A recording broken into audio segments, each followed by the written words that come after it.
কবিরাজ নিজের বিচি হলো কসলায় কসলায় ধুইতেছে আর সেরি হুনে হুনে কইতাছে। এক সেরি হলো নতুন বিয়ে হয়েছে বুঝছেন, এখন সেরি জামাইয়ের ভাত খাইবো না। এখন সেরি হলো ভাব ধরছে যে ভূতে ধরছে ওরে, ও গাছ উঠে বয়ে থাকে, মানুষের ছ্যাদ দেয়, আবার গাছ উঠে বইসে আমার যারা হেটার্স আছে তাকে মাথায় নাকি মুইতেও দিচ্ছে। যাই হোক, বিভিন্ন রকম কবিরাজ ডাক্তার অনেক কিছু দেখাইছে, বাইটা খাওয়াইছে, কিন্তু কোনো কাম হয় না। সেরি কোনো মতেই ভালো হইতাছে না, ও আর পাগলামি ঠিক মতো চালাই যাইতেছে। বাড়ির মানুষ তো গেছে বিপদে পড়ে, কি করুন যায় কি করুন যায়। যাই হোক, এই পরিস্থিতিতে এলাকার এক 1200 দা এডালে নাগুল পাইছে।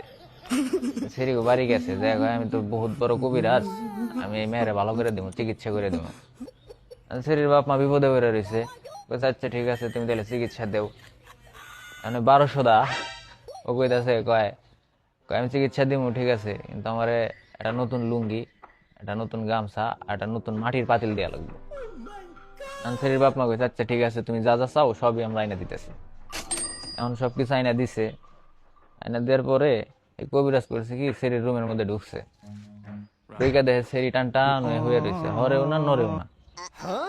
যাই হোক, ঘরের ভিতরে যায় বাত্তি জ্বালাইছে, বাত্তি জ্বালায় নতুন লুঙ্গি আছে না, ওই নতুন লুঙ্গি পরছে, আচ্ছা, আর হইলো নতুন গামছাটা মাথায় বাঁধছে। ঠিক এখন ওই মাটির পাতিল নিছিল, মাটির পাতিলের মধ্যে হলো পানি পড়ছে, বইরা লুঙ্গি উঁচা করে বইছে, ঠিক মতো ওই কবিরাজ নিজের বিচি হলো কসলায় কসলায় ধুইতেছে আর সেরি হুনে হুনে কইতেছে, কই সেরি তুই কি ভালো হবি বলবাদ দিয়ে, নাকি আমি তোর বাপ মারে কয়ে যাবো যে এই পানি সকাল বিকাল 2 বার করে ওরে 2 চামচ করে খাওয়াই দিবেন আর গায়ে মাথায় ছিটাই দিবেন।